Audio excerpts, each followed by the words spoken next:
جس میں اخلاق نہیں ہے اس میں دین ہی نہیں ہے، یعنی دین ہی نہیں ہے۔ اب معذرت کے ساتھ ایک مثال دوں، یہاں جماعت ہوتی ہوگی نا، جماعت ہوتی ہے۔ کچھ میری بدقسمتی ہے کہ میں جب یہاں آتا ہوں تو جماعت کا ٹائم نہیں ہوتا، تو مگر جہاں میں کراچی میں نماز پڑھاتا ہوں وہاں ایک دو دفعہ میں نے دیکھا کہ جناب ایک مسافر مومن کوئی وہاں سے گزر رہا ہوگا، اس نے سوچا مسجد ہے تو نماز پڑھ لوں، وہ آ کر بیٹھ گیا مصلی پہ اگلی صف میں۔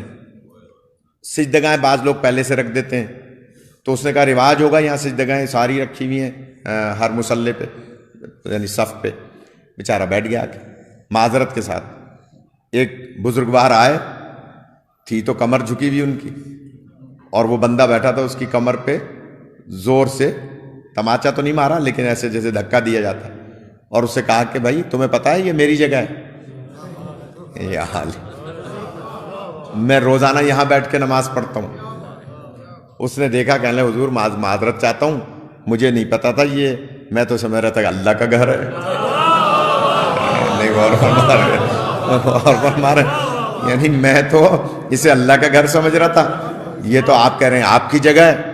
آپ کی جگہ کا مطلب ہے آپ کی الاٹ کی بھی جگہ ہے، اور جو الاٹ کی بھی جگہ ہو وہ اللہ کا گھر نہیں ہوا کرتا۔ تو میں نے آگے بڑھ کے کہا، میں نے کہا نہیں آپ یہاں میرے پاس آ کے یہاں بیٹھ جائیں، یہ بزرگوار ہیں، یہ یہیں بیٹھا کرتے ہیں۔ اب میں نے تو ان کی عزت رکھ لی کہ یہ بزرگوار ہیں یہیں بیٹھا کرتے ہیں۔ معصوم کی سخت منع ہے کہ مسجد میں ایک جگہ روزانہ نماز نہ پڑھو۔ یار اس میں اخلاقی پہلو بھی ہے کہ اسی طرح کا کوئی مسافر آ گیا اور وہ آ کر بیٹھ گیا، اور آپ نے کیونکہ جگہ مختص کی ہوئی ہے، آپ نے اس کے ساتھ بدتمیزی کی، بد اخلاقی کی، تو اس کا مطلب یہ ہوا کہ آپ کے اندر دین ہی نہیں ہے، چاہے آپ پنجگانہ نماز پڑھو۔ خدا آپ کو سلامت رکھے۔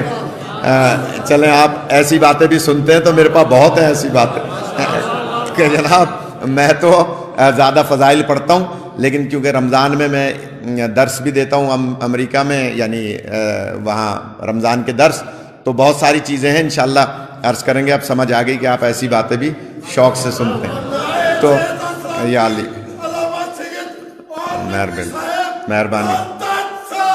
اللہم صلی علی محمد وآل محمد وعجل فرجہم۔ خدا آپ کو سلامت رکھے، خدا سب کو سلامت رکھے۔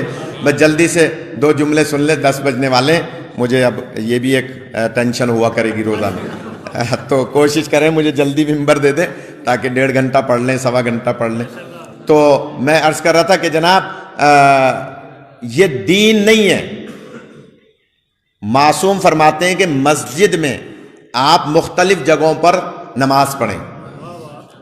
معذرت کے ساتھ جو حضرات یہاں ریگولر نماز پڑھتے ہیں اور انہوں نے کوئی ایک جگہ مختص کی ہوئی ہو، وہ آج کے بعد تھوڑی سی تبدیلی کر لیا کریں، کبھی ادھر بیٹھ جائیں، کبھی ادھر بیٹھ جائیں، کبھی ادھر بیٹھ جائیں۔ کیوں؟ معصوم نے بیان فرمایا، میں معصوم کا قول نقل کر رہا ہوں۔ میزان الحکمہ کتاب ہے جس سے پڑھ رہا ہوں یہ جملہ، میزان الحکمہ لکھا ہے کہ مسجد میں مختلف جگہوں پر نماز پڑھیں۔ کیوں؟ قیامت میں مسجد کی وہ زمین اللہ کی بارگاہ میں اس بندے سے متعلق گواہی دے گی، یا اللہ اس نے یہاں بھی سجدہ کیا تھا، یہاں بھی سجدہ کیا تھا، یہاں بھی سجدہ کیا تھا۔ اور جب قیامت میں وہ زمین گواہی دے گی تو اللہ کی رحمت کو جوش آئے گا۔ ایک درود پڑھ لیں محمد و آل محمد۔ خدا آپ کو سلامت رکھے۔ یعنی وہ زمین گواہی دے گی۔ چلیں ایک جملہ اور سن لیں، اس گھڑی میں تو پورے 10 بج رہے ہیں، ایک جملہ اور سن لیں کہ جناب، اور وہ جملہ یہ ہے کہ کیونکہ بات رہ جائے گی، معصوم فرماتے ہیں اپنے گھر کے اندر جب آپ نماز پڑھیں تو ایک جگہ مخصوص رکھیں۔ یا حل مسجد میں پڑھیں تو جگہ جگہ پڑھیں، گھر میں پڑھیں تو ایک جگہ مخصوص۔ آپ کو یاد ہوگا بزرگ حضرات جو پہلے زمانے میں اپنے گھر میں ایک چوکی رکھتے تھے اور اس پہ باری باری لوگ گھر کے افراد نماز پڑھ لیتے تھے، خواتین بھی مرد بھی، چوکی ہوتی تھی۔ اچھا جن کو اللہ نے بڑے گھر دیے ہیں اور توفیق دی ہے وہ اپنا ایک گھر کا کمرہ مختص بھی کر لیتے ہیں کہ بھئی یہ کمرہ ہے ہمارا، اس میں ہم نماز اور تبرکات اور علم سجا لیے اور قرآن رکھ لیا، کتابیں رکھ لی، اچھی بات ہے، برکت ہوتی ہے۔ تو فرماتے ہیں کہ ایک جگہ مخصوص رکھو گھر میں۔ کیوں؟ گھر میں کبھی کوئی گھر کے افراد خواتین و مرد کبھی حالت نجاست میں ہے، کبھی طہارت میں ہے، نہیں وہ، اور مسجد میں سوائے طہارت کے دوسری چیز ہے ہی نہیں۔